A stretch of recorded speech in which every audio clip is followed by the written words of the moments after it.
கங்காதர முதலியாரின் மருமகள் லீலாவதிக்கு ஒரு தனி குணம் இருந்தது. அவளது அனுதாபத்திற்கு யாரேனும் பாத்திரமாகி விட்டால் போதும், அவர்களுக்கு தன்னால் ஆன உதவியை செய்து முடிக்கும் வரை அவளுக்கு தூக்கமே வராது என்று கூட சொல்லலாம். தமயந்தி மீதும் காந்திமதி மீதும் பார்த்த அளவிலேயே ஏற்பட்ட இரக்கத்தினால் லீலாவதி அன்று சாயங்காலமே அருணோதய ஆசிரமத்துக்கு புறப்பட்டு சென்றாள். அஸ்லாம்பிகை அம்மாளுக்கு தன் ஆசிரம விவகாரங்களில் லீலாவதி தலையிட்டு குழப்பும் விதம் சற்றும் பிடிக்கவில்லை. ஆசிரமத்திற்கு நன்கொடை என சிறிது பொருள் உதவி செய்துவிட்டு அதனால் பலவித சலுகைகளை எதிர்பார்க்கும் பெரிய மனிதர்களின் வட்டாரத்தையே அவள் மிகவும் வெறுத்தாள். இடமில்லை என தான் மறுத்திருந்த ஒரு குழந்தையை திரும்ப ஆசிரமத்தில் சேர்த்து கொள்ள அவளுக்கு சிறிதும் மனமில்லை. ஆனால் கங்காதர முதலியாரின் செல்வாக்கிற்கு பயந்து நிர்தாட்சண்யமாக லீலாவதியின் வேண்டுகோளை தட்ட முடியாது வேண்டா வெறுப்பாக தமயந்தியை தன் ஆசிரமத்தில் ஏற்றுக்கொண்டாள். குழந்தைக்கு ஒரு வழி பண்ணியதுடன் லீலாவதி திருப்தி அடைந்து விடவில்லை. காந்திமதியின் துயரமான வாழ்க்கையை பற்றி கேட்டு மனமுருகி போயிருந்த லீலாவதி அவளுக்கும் உதவி செய்ய முன்வந்தாள்.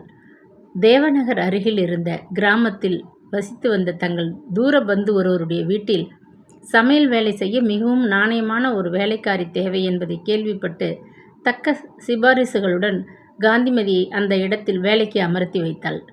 காந்திமதியின் வாழ்க்கையில் இடையே ஏற்பட்ட எவ்வளவு போராட்டங்களுக்கு கடைசியாக ஒரு முடிவு வந்தது போல் இருந்தது. அவள் புதிதாக ஆரம்பித்த இந்த வாழ்க்கை, அவள் வேலை செய்து வந்த வீட்டுக்காரர்கள் மிகவும் கண்ணியமான குடும்பத்தைச் சேர்ந்தவர்கள். மாதம் 10 ரூபாய் சம்பளமும் இருவேளை பூஜனமும் அவர்களுக்கு கிடைத்தன. வேலையும் அதிகம் இருக்கவில்லை. காலையில் சிறிது நேரம், மாலையில் சிறிது நேரம் மட்டுமே அவர்கள் வீட்டில் தங்கும்படி இருந்தது. மற்றைய பொழுதில் அவள் தெருக்கோடியில் ஒரு சிறு தோட்டத்திற்குள் அமைந்திருந்த தான் குடியிருந்த வீட்டிற்குள் போய் ஓய்வாக பொழுதை கழிக்க வேண்டிய அவகாசம் இருந்தது.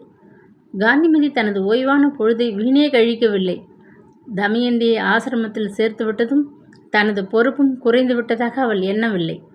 கல்வி அறிவு கொடுக்க முயற்சித்ததுடன் தன் கடமை பூர்த்தி அடைந்து விடவில்லை என்பதை உணர்ந்திருந்த காந்திமதி தமயந்தியின் காலில் ஏற்பட்டிருந்த ஊனத்தை எப்பாடுபட்டாவது குணப்படுத்தி விட வேண்டியது என தீர்மானித்திருந்தாள்.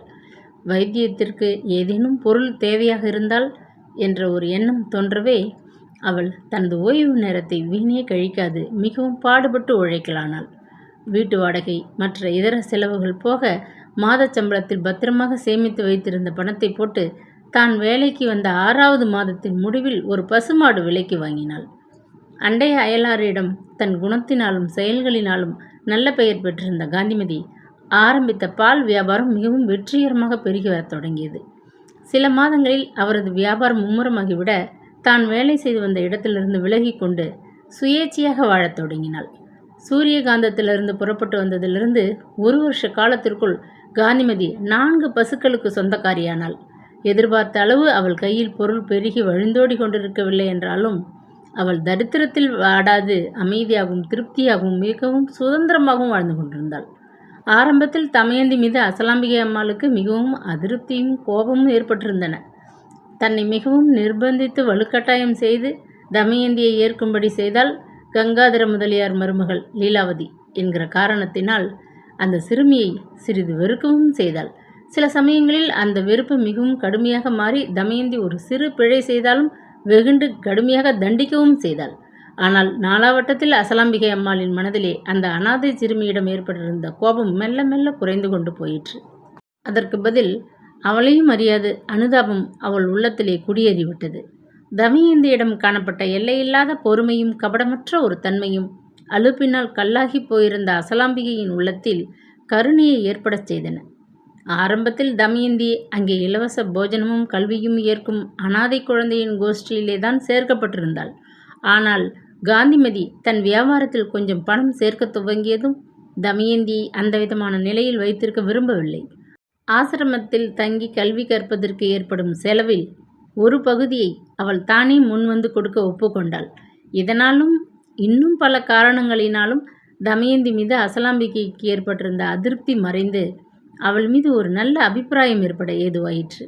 முன்போல அந்த சிறுமியை அசட்டை செய்யாது அவளது படிப்பிலும் அவளது உடல் நலத்திலும் தானே சிரத்தை எடுத்துக்கொண்டாள் அசலாம்பிகை. அவளது போதனைப்படியே காந்திமதி தமயந்தியை தூக்கி கொண்டு நகரில் இருந்த பிரபல ஆஸ்பத்திரிகளுக்கு நடையாக நடந்தாள்.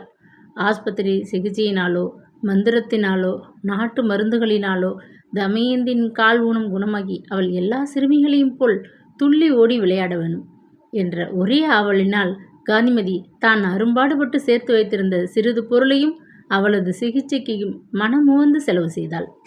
வாரம் ஒருமுறை தான் வசித்த கிராமத்திலிருந்து 20 மைல்களுக்கு அப்பால் இருந்த தேவநகர் பட்டணத்துக்கு சென்று அருணோதய ஆசிரமத்திலிருந்து தமயந்தியை விடுமுறை தினங்களை தன்னுடன் கழிக்க வீட்டிற்கு அழைத்து வருவாள். தன் கையினால் மருந்து எண்ணெய்களை அவள் காலில் பூசி அழுத்தி தேய்த்து அதற்கு நல்ல வலுவூட்ட முயற்சி செய்தாள். தமயந்தியை தன் செய்கையாலும் அன்பான மொழிகளாலும் கண்ணின் கருமணி போல் கட்டி காத்து வந்தாள். அன்று இரவு திடீரென்று தன்னை ஓடி வந்து அணைத்து கொண்டது தியாகராஜன் என்பதை உணர காந்திமதிக்கு சிறிது நேரம் சென்றது. அத்தை, என்னை விட்டு போனீங்களே, நான் எவ்வளவு கஷ்டப்பட்டேன் தெரியுமா என்று விக்கி விக்கி அழுதான் தியாகராஜன். அவளை இன்னமும் இறுக அணைத்து கொண்டு, ராஜா கண்ணு, எனக்கு ஒன்றும் புரியலையே, நீ எப்படி இங்கே வந்தாய் என்று பதட்டத்துடன் வினவிய காந்திமதி கதவை தாளிட்டு கொண்டு அவனை உள்ளே அழைத்துச் சென்றாள். தமயந்தியை மட்டும் கூட்டிக்கிட்டு என்னை விட்டுட்டு போயிட்டீங்களே அத்தை, நான் மாமன்கிட்டையும் சித்திக்கிட்டையும் எவ்வளவு கஷ்டப்பட்டேன் அத்தை, இனிமேல் என்னை விட்டுட்டு எங்கேயும் போக மாட்டீங்களே என்று ஒரே வேகத்தில் பிதற்றுகிறவன் போல் தியாகராஜன் காந்திமதியின் மடியில் தலையை வைத்து கொண்டு விம்மி அழுதான். அவனது முதுகை அன்புடன் தடவி கொடுத்து சமாதானப்படுத்திய காந்திமதி தன் கண்களில் லேசாக சுரந்த கண்ணீரை துடைத்து கொண்டாள். எதிர்பாராத வசமாக அவனை சந்தித்ததனால் ஏற்பட்ட அதிர்ச்சியும் மகிழ்ச்சியும் உள்ளத்திலே சிறிது அடங்கி அமைதி ஏற்பட்டவுடன், ஏன் ராஜா, நீ எப்படி அப்பா இங்கே என்னை தேடிக்கிட்டு வந்தே? வீட்டை விட்டு சொல்லாமல் ஓடி வந்து விட்டாயா? என்னடா சங்கதி, விவரமாக சொல்லுடா கண்ணு என மிகவும் அன்பாக வினவினாள். தியாகராஜனின் புண்பட்ட உள்ளத்திலே சிந்தனைகள் குமுறி கொண்டு வந்தன. ஆனால் அவனால் எதையும் கோர்வையாக கூற முடியவில்லை. அத்தை, அப்பா ஆத்து வெள்ளத்தில் மூழ்கி செத்து விட்டார், அதுக்கு அப்பால என்று திணறி விட்டு முடிக்காது நிறுத்தினான். ஆ, அண்ணா செத்து விட்டாரா என்று அலறிய காந்திமதியின் கண்களில் கண்ணீர் பொலபொலவென வழிந்தது. இரத்த பாசமானது அவளது உள்ளத்தையும் உடலையும் ஒரேடியாக குலுக்கவே காந்திமதி அதுநாள் வரை வெறுத்து வந்த தன் சகோதரனுக்காக மனம் இலகி வாய் விட்டு விம்மி அழுதாள். ஐயோ ராஜா, தமயந்தி மாதிரி நீயும் தாயும் தகப்பனும் இல்லாத அனாதையாக போயிட்டியே என்று அரற்றிய அவள் அந்த சிறுவனை தன் மார்புடன் அணைத்து கொண்டு வெகு நேரம் கண்ணீர் வடித்த வண்ணம் இருந்தாள். ஒருவாறு அழுது சமாதானமடைந்த பின்பு விவரங்களை ஒன்றன் பின் ஒன்றாக கேட்டறிந்த காந்திமதிக்கு ஆச்சரியம் தாழவே முடியவில்லை. தியாகராஜன் மாமனிடம் பட்ட கஷ்டங்கள், பிறகு வீட்டை விட்டு வெளியே ஓடி போக்கிரி மாரிமுத்துவிடம் சிக்கியதனால் ஏற்பட்ட தொல்லைகள் எல்லாவற்றையும் பிரமிப்புடன் கேட்ட அவள் முடிவில் பெருமூச்செறிந்தாள். ராஜா, அந்த நாகம்மாள் நல்லவளோ பொல்லாதவளோ எப்படி இருந்தாலும் ஒன்று மட்டும் நிஜம். அப்பா, உன்னை அந்த மீளா நரகத்திலிருந்து விடுதலை செய்து கொடுத்தாலே அவ மகா உத்தமி. அவள் எங்கே இருந்தாலும் நல்லா சௌக்கியமாக இருக்கணும்னு உன் காலம் முழுவதும் அவளுக்காக கடவுளை கும்பிட கடமைப்பட்டிருக்கிறாய் என்றாள் ஆயாசத்துடன். அத்தை அருமையாக பரிமாறிய இட்லியை ஆவலுடன் சாப்பிட்டு கொண்டு தியாகராஜன் அவள் முகத்தை பரிவுடன் நிமிர்ந்து பார்த்து, அத்தை, நீங்கள் சொன்னபடியெல்லாம் கேட்டுக்கிட்டு நான் நல்ல பையனாக இருக்கிறேன். என்னை திரும்ப மாமன்கிட்ட மட்டும் போகச் சொல்லாதீங்க, எனக்கு ரொம்ப பயமாக இருக்கு என்று கூறிவிட்டு துக்கம் தாளாது தேம்பினான். ராஜா, உன்னை அப்படி அனாதையாக நான் விட்டுவிட மாட்டேன்டா கண்ணு. இந்த கட்டையில் உயிர் இருக்கிறவரை நீ மாமனுக்கோ வேறு எவனுக்கோ இந்த உலகத்தில் பயப்படவே வேண்டாம். மேலும் எனக்கு காப்பாற்ற வேண்டியது கடமையும் கூட. புருஷனால் கைவிடப்பட்ட என்னை எங்கள் அண்ணன் எளிமையிலும் இல்லாத கொடுமையிலும் வச்சு காப்பாற்றலையா? அவர் குழந்தையை நான் நடுத்தருவில் விட்டுவிட்டால் எனக்கு அதைவிட மகாபாவம் வேற ஏது என்று கூறிவிட்டு உணர்ச்சி பெருக்கில் பொங்கிய கண்ணீரை துடைத்து கொண்டாள். தமயந்தியின் கல்விக்கு எவ்வளவு சிரத்தை காட்டினாலோ அதே போன்று தியாகராஜனது கல்விக்கும் அவனது வாழ்க்கை நலத்திற்கும் சிரத்தை காட்ட வேண்டியது தனது கடமை என்று எண்ணிய காந்திமதி மறுநாளே அவனை தன்னுடன் அழைத்து கொண்டு தேவநகருக்கு புறப்பட்டாள். தமயந்தியையும் தியாகராஜனையும் வளர்த்து நல்ல பிரஜையாக்குவதில் காந்திமதி தன்னையும் தன் பிற்கால வாழ்க்கையையும் கூட மறந்தே போனாள். தியாகராஜன், தமயந்தி இவர்கள் இருவரும் தன் கண்ணின் இரு விழிகள் என அவர்கள் இருவரையும் மிக்க அன்புடன் நேசித்தாள். அவர்கள் இருவரும் வளர்ந்து படித்து பண்புள்ள நல்ல மாந்தர்களாக ஆகி நல்ல வாழ்வு அடையும் நிமித்தம் விரல்கள் நோக நெற்றி வியர்வை நிலத்தில் விழ மிகவும் அரும்பாடுபட்டு உழைத்தாள். 20 வருஷங்கள் இவ்வாறு சென்றன. அன்றைய பிற்பகல் வேலை அத்துடன் முடிந்துவிட்டது என்பதை அறிவித்த வண்ணம் ராபர்ட்சன் கம்பெனி வாயிலிருந்து பெரிய மணி 3 முறை அடித்து ஓய்ந்தது. அதை கேட்டதும் பல்வேறு தொகுதியில் வேலையில் ஈடுபட்டிருந்த தொழிலாளிகள் அனைவரின் முகத்திலும் ஒரு சிறு மலர்ச்சி ஏற்பட்டது.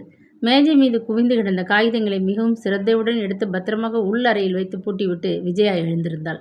நெற்றி மீது அரும்பி நின்ற வியர்வையை கைக்குட்டியால் மெல்ல துடைத்து கொண்டு அழகு பையை எடுத்துக்கொண்டு புறப்பட்டாள்.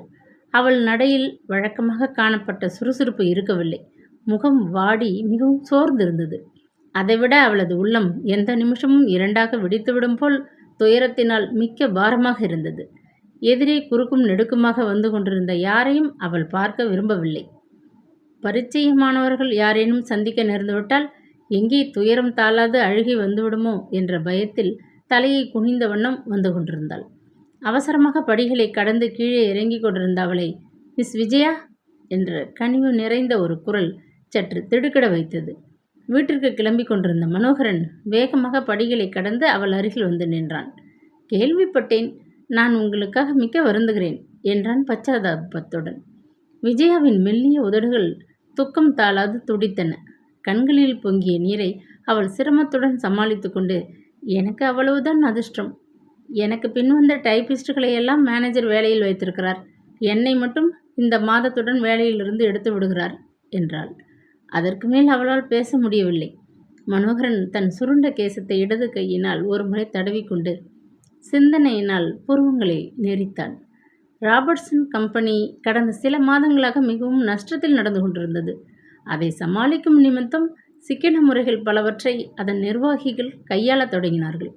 அதன் பலனாக புதிதாக வேலையில் சேர்க்கப்பட குமாஸ்தாக்கள், டைபிஸ்டுகள் முதலியவர்கள் 1 மாத சம்பளத்துடன் வேலையிலிருந்து நீக்கப்பட்டனர்.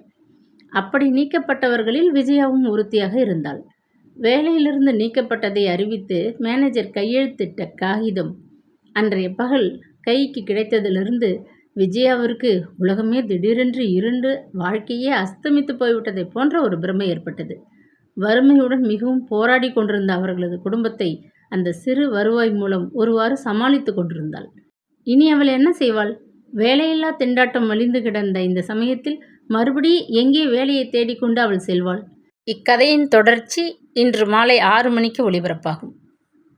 Please subscribe.